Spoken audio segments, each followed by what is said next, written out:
అయితే కేవలం వార్ పెరిగి బాంబులు పడతాయనే భయం మాత్రమే కాదు. అసలు ఈ న్యూక్లియర్ రియాక్టర్స్ విస్ఫోటం జరిగితే గనక ఇక్కడ ఈ రేడియో యాక్టివ్ మెటీరియల్ బయటకు వస్తే గనక దీని ఎఫెక్ట్ ఒక దేశంతో ఆగదు, ప్రపంచంలో చాలా దేశాల మీద పడుతుంది.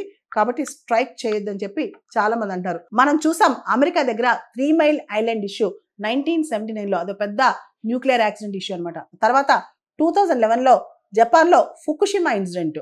ఇవన్నీ చూసిన తర్వాత ఈ రోజు కూడా ఆ ఫుకుషిమా ప్రాంతానికి వెళ్ళాలంటే ప్రజలు భయపడతారు. అక్కడున్న సముద్రంలో చేపలు తినాలన్నా ప్రజలు భయపడతారు అనమాట.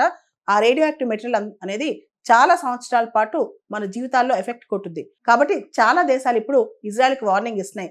ఇరాన్ యొక్క ఒకే ఒక్క ఆపరేషనల్ న్యూక్లియర్ రియాక్టర్ బుషేర్ రియాక్టర్ మాత్రం అటాక్ చేయొద్దని చెప్పి చాలా దేశాలు ఇజ్రాయెల్ చెప్తున్నాయి. అదేవిధంగా ఇప్పుడు ఈ బుషేర్, ఇరాన్ చెందిన ఈ బుషేర్ ఆపరేషనల్ న్యూక్లియర్ రియాక్టర్ ఏదైతే ఉందో అది పర్షియన్ గల్ఫ్ ప్రాంతంలో ఉంది.